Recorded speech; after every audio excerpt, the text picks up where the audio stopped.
রাস্তার এই অবস্থা দেখে আমার মনে হলো 2026 সালের এই আজকের তারিখে যদি রাসূলুল্লাহ বেঁচে থাকতেন, হয়তো আল্লাহকে বলতেন, আল্লাহ আপনি ইসলাম থেকে ঈদটাকে ডিলিট করে দেন। আর মাথার চুল কাটার ডিজাইনটা দেখলি মনে হচ্ছে যেন এক্ষুনি মাটি পাবে বলে আলটা বেঁধে বসে হসপিটালে গিয়ে দেখেন গরুর মতন করে সেলাই দিচ্ছে। কিন্তু গাড়ির যেভাবে পিক আপ টানছে না হনুমান গিয়ার, ও চেলিও বসেছে, কিছু কিছু পার্টি ও সাইলেন্সার খুলে দিচ্ছে। দিনটা আজ খুব ভালোই গেছে, বেলা 12টা পর্যন্ত। তা আমি দোয়া করলাম, বলে আল্লাহ এইভাবে যেন সন্ধ্যে পর্যন্ত যাতে আমার সাথে দোয়া কবুল হয়। ঝুমঝুম করে বৃষ্টি হয়েছে, হুরগেলেমান খুব একটা রাস্তায় উঠতে পারে। তারপরে যে একটু ধরন আর রোদ, উফ, রাস্তার কি অবস্থা! এই যেন মনে হচ্ছে সেই স্কুলে ছোট বয়সে খেলা হতো, যেমন খুশি তেমন সাজ। খেলা হতো না স্কুলে, হঠাৎ দেখা যাচ্ছে 5 বিঘে জমির মালিক, 2তলা কোঠা বাড়ির মালিক, তার ছেলে ভিখারির অভিনয় করে, এরকম হতো না, প্রাইজ পায়। আজকে মনে হচ্ছে কি কত সাজ দিবার, কি কত রং ঢং করে সেজে গুজে মানুষকে দেখাতে পারে যে আমিও আকর্ষণীয় হতে পারি। ফারুক আজম ওমর রাদিয়াল্লাহু তাআলা আনহুকে ঈদের দিনে সবাই যখন, উনি তখন খলিফা, হযরত ওমর তখন খলিফা, তো ঈদের দিনের ইমামও তিনি, মসজিদে নববীর ইমাম তিনি। তো সবাই ঈদের নামাজ পড়ার জন্য হাজির, ইমাম সাহেব যায় না। ইমাম সাহেব মানে ওমর ফারুক যান। কেউ কেউ বাড়িতে গেলেন যে সবাই এসে গেছে, ইমাম আসেন। ওনার বাড়িতে দেখা গেল উনি ঘরের দরজা বন্ধ করে কাঁদছেন। বলে, হযরত আপনি এখানে কাঁদছেন, সবাই নামাজ পড়ার জন্য মসজিদে হাজির। আল্লাহ নবী সাহাবী ওমর রাদিয়াল্লাহু আনহু আহ্বানকারী ব্যক্তিকে লক্ষ্য করে বললেন, ও আল্লাহর বান্দা, আজকের ঈদের আনন্দ তো তারই জন্য মানানসই যার রোজা আল্লাহর দরবারে কবুল হয়েছে। ওই মানুষটার জন্য আজকের আনন্দ, যার রোজা আল্লাহর দরবারে কবুল হয়েছে কিনা সে লোকটা এখনো জানতে পারিনি। ওই মানুষটা আজকে কি আনন্দ করবে? যার রোজা কবুল হয়েছে আনন্দ তো তার। যে মানুষটা এখনো রোজা কবুল হয়েছে কি হয়নি জানতে পারিনি, তার কিসের আনন্দ? আমি এই জন্য ঈদগায় যেতে লজ্জাবোধ করছি যে আমার কাছে এখনো রমজানের রোজা কবুলিয়াতের কোনো সংবাদ নেই। তাই আমার লজ্জা লাগছে, আমি কি মুখ নিয়ে ঈদগায় যাব?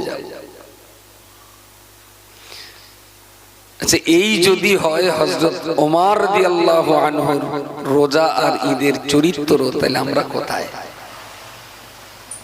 ধর্মের রুহানিয়াত শেষ, দ্বীনের যে রুহানিয়াত, ইসলামের যে আত্মিক শান্তি, ধর্ম পালন করবার যে ভিতরের জোশ ও জজবা, তা আজকে মুসলমানদের কাছে খুব ক্রাইসিস, খুবই কমে গেছে। কেন এই অবস্থা? হযরত ওমরের সংসারে তো অভাব ছিল। খলিফা ওমর যখন রোম সম্রাটের দাওয়াতে গিয়েছিলেন, তো সেখানে যাওয়ার পর তারা মেহমানদারি করে, তার ভিতর থেকে হযরত ওমর একটা ডিমের, হাফ বয়েল ডিমের সাদা অংশটা খেলে লাল অংশটা বাদ দিলেন, শুধু সাদা অংশটা দিলেন, দিয়ে কিছু রুটি খেয়ে শেষ করলেন, আর কিছু খেলেন না। বললেন বাকিগুলো খান, রাজ দরবারে আরো অনেক খাবার পাওয়া আছে। হযরত ওমর বললেন না। কেন খাবেন না? বললেন, আমি যতদিন আমার দেশের জনগণকে দুই রকম তরকারি দিয়ে ভাত খাওয়ার মতো স্বাবলম্বী করতে না পারি, ততদিন পর্যন্ত আমি ওমর দুই রকম তরকারি দিয়ে ভাত খেতে রাজি না। বলেন ডিম তো অন্তত পুরো খান। বলছে আপনি ডিম তো একটা দিয়েছেন ঠিকই, কিন্তু সাদা অংশ আর লাল অংশ এই দুটো যদি আল্লাহর কাছে দুটো তরকারি হয়ে যায়, তাই সাদাটা খেলাম, হলুদটা বাদ দিলাম। সুবহানাল্লাহ। আচ্ছা, এই মানুষগুলো কি আমাদের মডেল না? এই মানুষগুলো কি আমরা অনুকরণযোগ্য মনে করতে পারি না? তাদের দেখে কি দ্বীনের ইসলামের জীবনের রুহানিয়াত আমরা শিখতে পারি না? একদম স্রোতগা ভাসিয়ে দিলাম। সন্ধ্যার পরে আমি এখান থেকে বেরিয়েছি, যাব বসিরহাট পার করে ডন্ডিরহাটে। উফ, রাস্তার এই অবস্থা দেখে আমার মনে হলো 2026 সালের এই আজকের তারিখে যদি রাসূলুল্লাহ বেঁচে থাকতেন, হয়তো আল্লাহকে বলতেন, আল্লাহ আপনি ইসলাম থেকে ঈদটাকে ডিলিট করে দেন। বুঝতে পারেন? ঈদ যদি এইরকম হয়, তাহলে এই ঈদ আর ইসলামের দরকার নেই, ওটা ইসলাম থেকে চলে যাবে। এমনি বান্দা রোজা রকম ঈদ আর দরকার নেই। কি অসম্ভব রকমের বেলেল্লাপনা, কি অসম্ভব রকমের একেবারে বেপরোয়া ভাবে গাড়ি চালানো, কি অসম্ভব আচার আচরণ আমার ঘরের ছেলেদের, মেয়েদের, বাচ্চাদের। কষ্টও লাগে ভাবতে যে প্রত্যেকের বাড়িতে তো অভিভাবক আছে, এই পোশাকে তারা তাদের সন্তানকে ছাড়লো কিভাবে? এতটুকু বাচ্চার হাতে তারা বাইকটা দিলে কিভাবে? আমার এই গাড়ি চালায় লালটু আরিফুল আসিনি, আজকে তার সামনে একটা বাইক, তো বলছে ভাই এই গাড়িটার না 4 লাখ টাকা দাম। তাই আমার ওটা মাথা উঁচু করে দেখলেন, 4 লাখ টাকা দাম, হয়তো বিজলি খাতি পারবো না, একটু গা ঘষে অন্তত চুলকে নেই। দেখলাম তার আবার ডবল সিলিন্ডার, বললো 600 সিসির গাড়ি। ছেলেটা চালাচ্ছে, মাঝে মাঝে দেখি গাড়ি এদিকে তুলে যাচ্ছে, জামে তো দুই দিকেও পা পাচ্ছে না। আর মাথার চুল কাটার ডিজাইনটা দেখলি মনে হচ্ছে যেন এক্ষুনি মাটি পাবে বলে আলটা বেঁধে ধারে কিচ্ছু নেই, মাথার এই জায়গাটায় গোলপানা আছে চুল। 4 লাখ টাকার বাইক চাপছে। কি গাড়ি? ঘোড়া। এখান থেকে নিচে কিচ্ছু নেই, শুধু এই জায়গাটায় অনেকটা।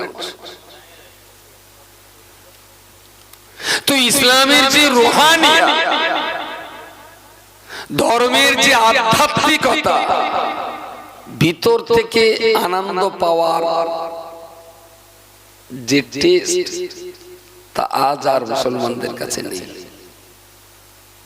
প্রায় কিয়ামতের দোরগোড়ায় এসে আমরা দাঁড়িয়ে আছি। আমার আল্লাহ পাক রব্বুল আলামিন কোরআন শরীফে পরিষ্কার করে বলেছে, فإذا برق البصر وخسف القمر وجمع الشمس والقمر, যেদিন মানুষের চক্ষু কপালে উঠে যাবে, দৃষ্টি ঊর্ধ্বগামী হয়ে যাবে, অখসাফাল কমার, আসমানের চাঁদ ভেঙে চুরমার হয়ে পৃথিবীতে পড়বে, অজমিয়াশ শামসু ওয়াল কমার, চাঁদ আর সূর্যের দুর্ঘটনা ঘটে যাবে, অ্যাক্সিডেন্ট হয়ে যাবে। ও আল্লাহর বান্দা মনে রাখো, কোরআনের অপর জায়গায় আল্লাহ বলেছে, আল কারিআতু মাল কারিআ ওয়া মা আদরাকা মাল কারিআ ইয়াওমা ইয়াকুনুন নাসু কাল ফারাশিল মাবসুস। মহাপ্রলয় কাণ্ড যেদিন ঘটে যাবে, পৃথিবীর মানুষেরা দিক বিদিক জ্ঞান শূন্য হয়ে কীট পতঙ্গের মতন ছোটাছুটি করবে, অতাকুনুল জিবালু কালিহিনিল মানফুস, বিরাট বিরাট পাহাড় পর্বতগুলো তুলোর মতো করে মাথার উপরে শূন্যময় জায়গায় ভাসতে থাকবে। এই মহাপ্রলয় কাণ্ড যেদিন ঘটে যাবে, দুনিয়া জুড়ে ভূমিকম্প হবে, পাহাড়গুলো মাথার উপরে উঠতে থাকবে, চাঁদ সূর্য অ্যাক্সিডেন্ট হয়ে যাবে, মানুষের চোখ সেদিন ঊর্ধ্বগামী হয়ে যাবে। এই কঠিন মুসিবতের দিনেতে পৃথিবীর মানুষ সেদিন বলবে, ইয়াকুলুল ইনসানু, দুনিয়ার জীবন্ত মানুষেরা বলবে, আইনাল মাফার, আল্লাহ কঠিন বিপদ আমার বাঁচার উপায় কি? এই ভয়ঙ্কর কিয়ামতের হাদিস, কিয়ামতের কথা, কিয়ামতের আয়াত জ্ঞানী মানুষেরা ঈদের খুতবা শেষে দিলেন কেন? আমার মনে হয়েছে এই জন্যই দিয়েছেন যে ওরা ইসলামে ঈদের আনন্দের যে সীমানা, যে বাউন্ডারি, এই বাউন্ডারি ওভারটেক করে ওরা যাতে বেপরোয়া হয়ে না যায়, তার জন্যই বোধহয় কিয়ামতের আয়াতটা জুড়ে দেওয়া, যে আমাকে আনন্দ করতে হবে বাউন্ডারির ভেতরে থেকে। যারা খুব যত্ন সহকারে 2 রাকাত ঈদের নামাজ পড়েছে, এরা সব যোহর আসর পড়েছে বলে মনে হয়। যোহর আসর, মাগরিব এশা এখনো রাস্তায় পাঠিয়ে আছে। ওমরা করে আজকে ফিরে যাচ্ছে।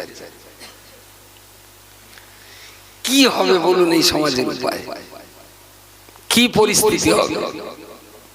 আর এদেরকে রেখে যদি আমরা কবরে যাই, কবরে খুব শান্তিতে থাকবো বলে মনে হয়?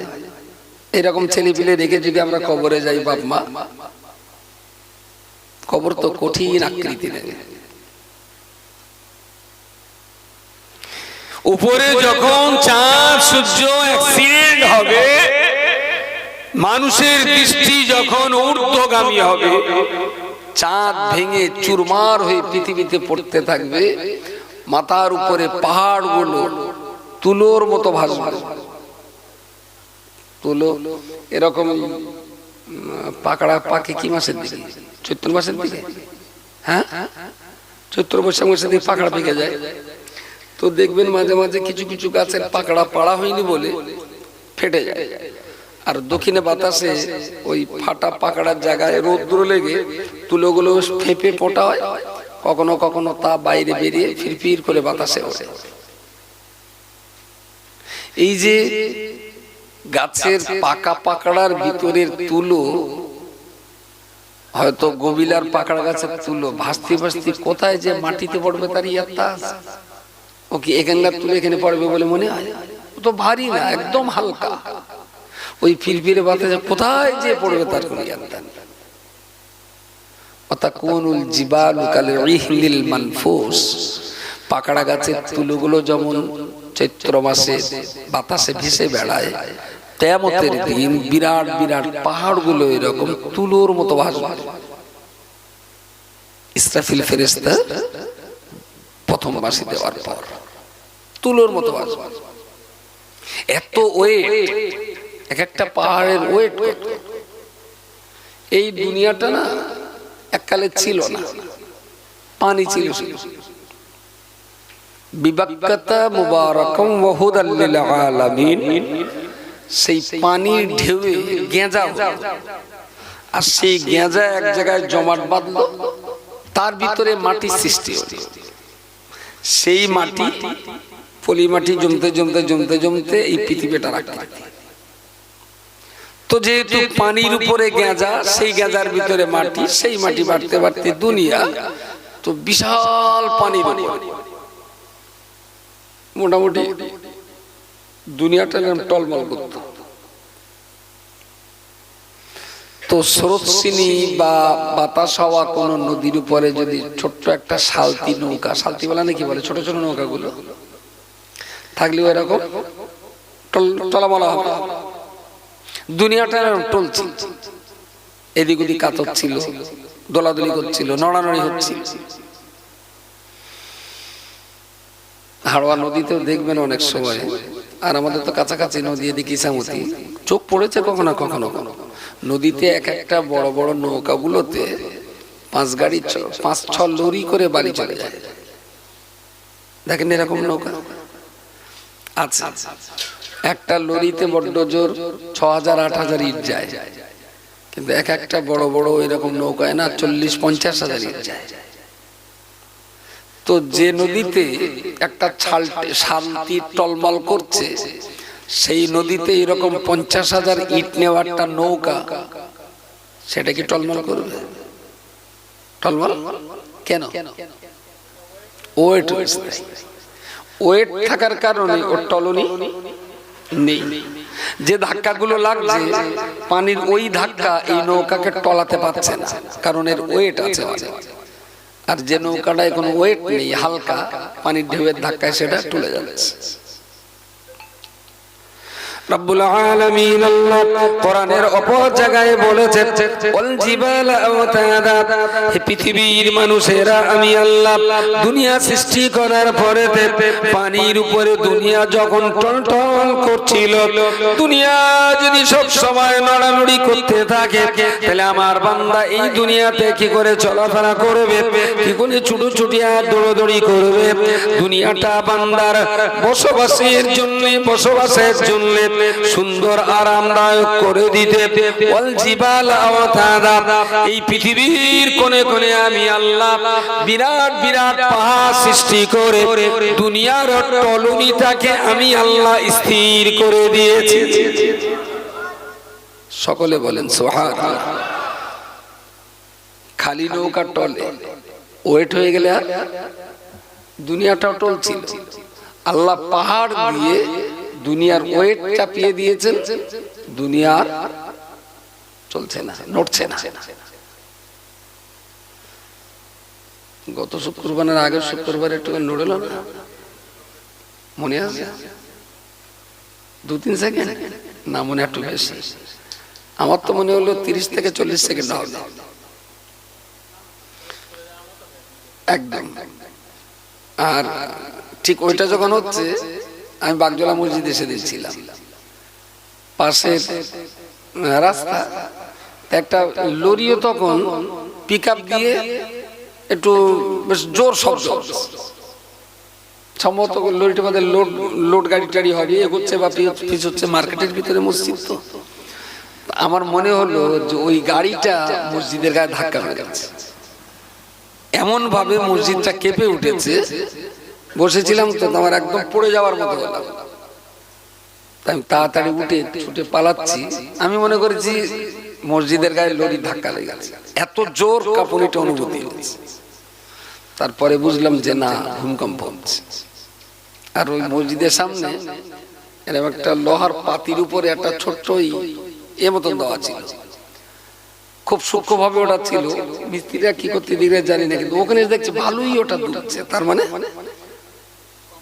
কম্পন হচ্ছে। তো ওখানে দাঁড়িয়ে দাঁড়িয়ে দেখলাম প্রায় 30 থেকে 40 সেকেন্ড হবে কম্পনটা। আচ্ছা, যে দুনিয়া নড়ছিল বলে আল্লাহ পাহাড় চাপিয়ে দুনিয়ার কাঁপুনি বন্ধ করলেন, সে পাহাড় এখন আছে তো নাকি? পাহাড় ফের নড়ল কি করে? ফের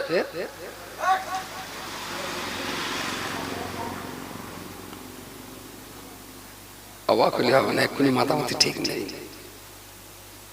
7 অফ করে ফিরতে একটু অসুবিধা হবে। তো যে সাগর, যে দুনিয়াটা নড়া বন্ধ করার জন্য পাহাড় দেওয়া হলো, যিনি পাহাড় দিয়ে দুনিয়ার কাঁপুনি বন্ধ করলেন, তিনি তো দুনিয়া নাড়াতেই পারেন। তো ছোট্ট করে একটু নাড়া দিলেন। এই পাহাড়, যে পাহাড় দিয়ে দুনিয়ার কাঁপুনি বন্ধ করা হয়েছে, কিয়ামতের দিন এই পাহাড়গুলো মাথার উপরে তুলোর মতো উঠবে, তুলোর মতো উঠবে। যেমন দুনিয়াতে ভূমিকম্প, তেমন উপরে চাঁদ সূর্য অ্যাক্সিডেন্ট, সেই সঙ্গে চাঁদ ভেঙে চুরমার হয়ে পৃথিবীতে পড়বে, তার উপরে মাথার উপরে এরকম পাহাড়গুলো তুলোর মতন ভেসে বেড়াবে। সেই সঙ্গে আবার পৃথিবীতে প্রচন্ড ভূমিকম্প, পালাবেন কোথায়? নিরাপত্তার ঠিকানা কোন জায়গা আছে? গোটা দুনিয়া জুড়ে যখন কিয়ামতের মহাপ্রলয় কাণ্ড যেদিন শুরু হবে, ওই দিনেতে বান্দা হতাশ হয়ে যাবে। ইয়াকুলুল ইনসানু ইয়াউমা ইযিন আইনাল মাফারা। পৃথিবীর মানুষেরা সেদিন বলতে থাকবে, চিৎকার করে বলতে থাকবে, ও রব্বুল আলামিন, আল্লাহ আজ কোথায় পালাবো? নিরাপত্তা কোথায়? এই বিপদ থেকে বাঁচার জন্য আমি কোন জায়গায় আত্মগোপন করতে পারি? না রে বান্দা, না না, কোথায় পালাবেন? গোটা দুনিয়া সেদিন ভূমিকম্প, উপরে তো চাঁদ সূর্যের দুর্ঘটনা, মাঝখানে তো পাহাড় তুলোর মতো উড়ে বেড়ানো, মানুষ সেদিন কীট পতঙ্গের মতো দিক বিদিক ছুটাছুটি করতে থাকবে। বক্তব্য তাদের একটাই থাকবে, দুনিয়াময় দৌড়াবে আর ছুটবে, মুখ দিয়ে তাদের উচ্চারণ হবে আইনাল মাফারা। আল্লাহ কঠিন সময়ে কোথায় নিরাপত্তা আছে? আল্লাহ বলবেন কাল্লা লা ওয়াজার, আজকে তোমাদের নিরাপত্তার কোনো জায়গা নেই। বলুন কি হবে? ওই কোন একটা বোধহয় ইমাম গাজ্জালির কোন একটা বইতে পড়ছিলাম, গল্পটা ঠিক ভালো বলতে পারছি না আমি, তবে কারো জানা থাকলে আমার একটু স্মরণ করাবে।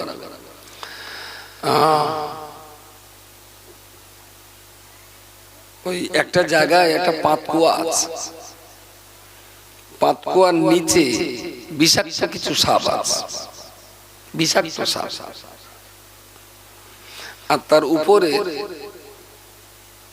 একটা ভালো সুন্দর মধু আছে, এরকম একটা মৌমাছির চাক আছে। আর ঠিক সেই সোজা উপরে গাছে আর একটা চিতাবাঘ আছে। এইরকম একটা দুরন্ত পরিস্থিতিতে যদি নিচে পড়ে যাই বাঘে খাবে, নিচে পড়ে গেলে সাপে খাবে, উপরে বাঘের হামলা। আচ্ছা, এরকম একটা সময় মৌচাকের মধু খাওয়ার নেশা হবে? নেশা? যে জাতির সামনে কিয়ামত এখনো বাকি, সেই জাতি এত বেপরোয়াই করতে পারে? তার মানে কিয়ামত যে হবে আর মুসলমানের মাথায়?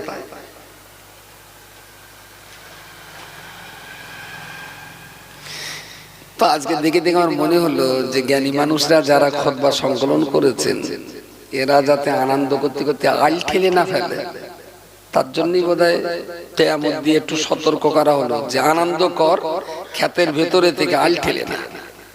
কিন্তু ও আয়াত ঈদের নামাজ পড়া ওই হুটকো পাটির মাথায় গেছে বলে মনে হয়। ওদের মাথায়ও যায়নি, বাপের মাথায়ও যায়নি।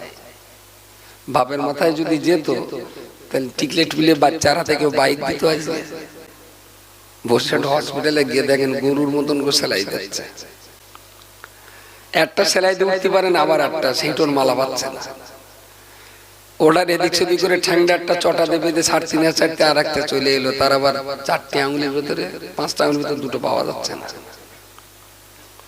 কত যত্ন করে সেলাই দেবে ওরা, গরুর মতন সেলাই দিচ্ছে, চেঁচাচ্ছে এরা। মানুষ যদি ওর জীবনটাকেও চিনত, যদি ওর নিজেটাকেও একটু বুঝতো, পৃথিবীর কারো দাম না দিস ভাই, অন্তত তুই নিজের দামটা দে। যদি নিজের মূল্যটাও বুঝতো, তাহলেও মনে হয় আমাদের বাচ্চাগুলো নিজের মুসিবত নিজে এইভাবে ডেকে নিতে পারত না। আর আমরা যারা সন্তানদের ভালোবাসার দাবি করি, এই এক ধরনের মুনাফিকি দাবি। বাপ যদি সন্তানকে ভালোবাসে, বাপ যদি সন্তানকে সত্যি মন প্রাণ দিয়ে ভালোবাসে, তাহলে সেই বাপ তার সন্তানের আবদারে কখনো বিপদে ঠেলে দেয়? সন্তান তো আবদার করতেই পারে। আমি অন্তত বলে দেবো, দেখ করছি রাস্তায় ভিড়, তুই বোনের বাড়ি যাচ্ছিস যা, তো আজকে গাড়ি যেন তো 30-এর উপরে না যায়। কিন্তু গাড়ি যেভাবে পিক আপ টানছে না হনুমান গিয়ার, ও চেলিও বসাছে, কিছু কিছু পার্টি ও সাইলেন্সার খুলে দিয়েছে, যে কত অস্থির করে তোলা যায় সমাজকে। ইসলামের সাথে এই দুরাচারের কোনো সম্পর্ক নেই। আমি খুব বিনয়ের সঙ্গে বলছি আপনাদের, আপনার বাড়ি আছে, গাড়ি আছে, জলকর আছে, ভাটা আছে, অনেক টাকা আছে, দারুণ সুন্দর আপনার স্ত্রী আছে, খুব সুন্দর আরো অনেক কিছু আছে, সোনা দানা, কিন্তু জানবেন আপনার জীবনের সবচেয়ে কঠিনতম কাজ হলো আপনার সন্তানদের মানুষ করা। সন্তান যদি অমানুষ হয়, ওই দামি ঘরে শুয়ে ঘুমাতে পারবেন না। সন্তান যদি অমানুষ হয়ে যায়, বিরাট দামি পোশাক পরেও সম্মান বাঁচাতে পারবেন না। খুব স্যুট কোট প্যান্ট পরে দারুণ স্মার্টনেস, দামি জামা কাপড় পরে যাচ্ছেন, চার দোকানদার দিকে কেটা বলবেন, তাহলে সে ভদা মাতালের আব্বা। মান সম্মান। এই জন্যে গাড়ি বাড়ি জলকর সব করুন, ইটভাটাও চলুক, জলকরও চলুক, ব্যবসাও চলুক, চাষাবাদও হোক, ওগুলো করার যতটা গুরুত্বপূর্ণ তার চাইতে অনেক গুরুত্বপূর্ণ আপনার বাচ্চাগুলোকে মানুষের মতো মানুষ তৈরি করা। যদি প্রত্যেকটা বাবা মা নিজেরা নিজেদের সন্তানদের আমরা মানুষ করতে পারতাম, তাহলেই বাউন্ডারির ভিতরে রেখে ঈদ উৎসব পালন করা সম্ভবপর হতো। আর যতদিন আমরা সবাই সচেতন না হব, ততদিন এই বাউন্ডারি ঠিক রাখা সম্ভবপর হবে না।